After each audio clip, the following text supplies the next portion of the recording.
Tariq, we've danced around the subject, a lot actually on the show about through the Michael Jordan documentary, the ability and maybe the responsibility of athletes, especially professional athletes, to speak out on social issues. So we bring that up around again today. I think it's important to point out that you work for WDKX, which was founded in 1974, minority ownership, and has been African American owned for the Langston family, tremendous family representative in Rochester, has always represented the minority perspective on things. So the floor is yours, my friend.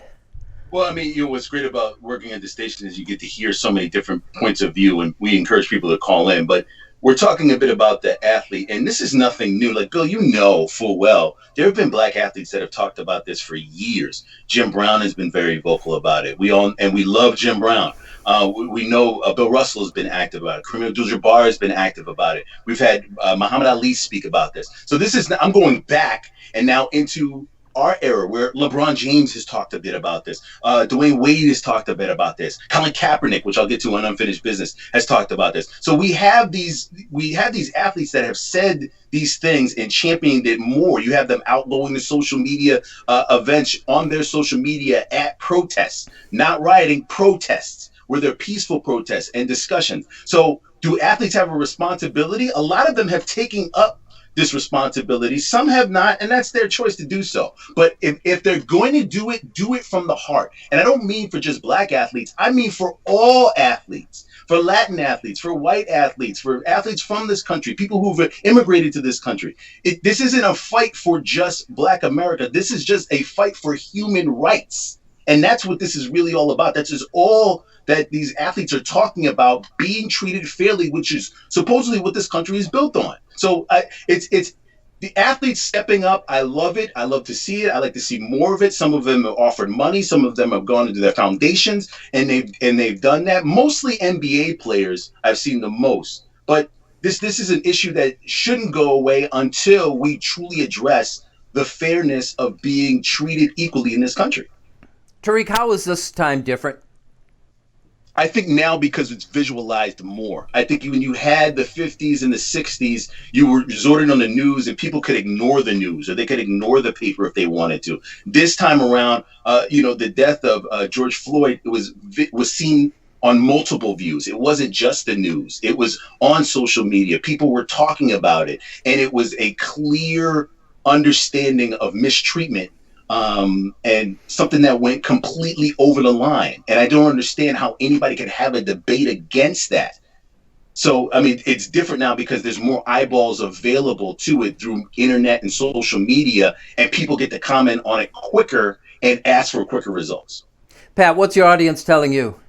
Well, I mean, it's exactly like Tariq said. Like, you are watching this live on social media happening. And it's like the social media thing is making me appreciate guys like Ali and like Kareem Abdul-Jabbar and like Bill Russell more because, today, if there's an athlete that wants to stand up and make a statement on whatever social injustice or issue that they want to talk about, LeBron James has the ability to pick up his phone and look, it's tough to expose yourself like that and expose yourself to both the good and the bad that's going to be coming back, but he can directly write to his fans and followers and it says what he meant there. Whereas guys like Ali and Kareem Abdul-Jabbar and Bill Russell had to use the media like Tariq was talking about, and you don't know how your words were going to be taken and how, the guy on television was going to react when you were speaking in that clip, right? Like, I think easier is the wrong word. It's more, these athletes are more accessible now. It allows them to be heard the way they want to be heard. I mean, look, you look at the way that Ali was viewed in the late 60s versus the way Ali was viewed when he was lighting the torch for the Olympic Games, however many years ago. Like, he was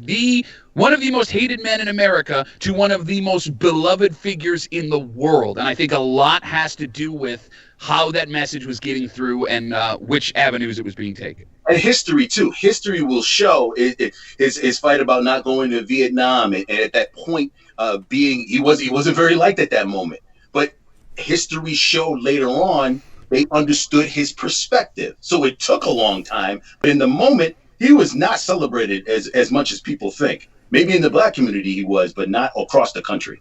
You know, this has changed me a little bit, I think. It's sometime within the last 2 weeks when we were talking about the same thing, and I think it was in relation to Michael Jordan, that it's important to remember that the paycheck these guys get as professional athletes don't change who they are. I said, you know, they are who they are. You can't expect them to be more intelligent or more plugged in simply because they're professional athletes. But I've changed my perspective, I think, on this week because I realize there's a value in the unique ability they have to bring people together and to focus attention on something like this simply by showing up. To know that Jaylen Brown thought enough of this to drive from Boston to Atlanta to take part in a protest. I think over this past week I've learned that there's value in that I hadn't previously appreciated.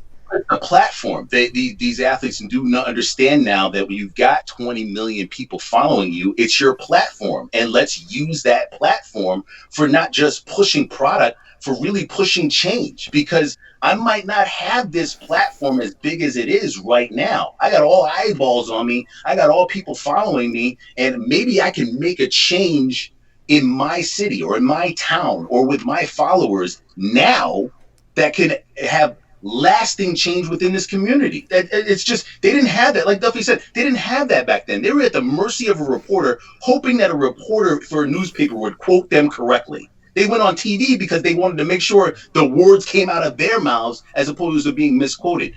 Like Duffy said, you can go on Instagram and know exactly where LeBron James or any athlete sits and what their personal views are on what should be done. Pat, I'll wrap this up asking you the same question I asked Tariq about, do you see this time being different? I mean, if you're asking in my lifetime, I've never seen anything like this before. I mean, look, you know, I'm in a unique situation with the marriage. I mean, like there are things that I was exposed to growing up that a lot of people that I know weren't exposed to. And I was very naive until, God, just a couple of years ago. You know, you think that your background is exactly like everyone else's background, right? Like I had friends from all over the city based on where I went to school, and I saw things and I figured, like, okay, everybody sees this kind of stuff. Yes, I mean, what I'm getting at is people that I know that never had that perspective this week got that perspective and are starting to speak differently and express things differently. And in that way, more than anything I've ever seen in my life, I think this is different. Yeah, and I like what James Paxson of the New York Yankees had to say earlier this week, too. He said, Paxson's a white pitcher for the Yankees, and he said, I had no idea. He said, so, you know, I'm behind this cause.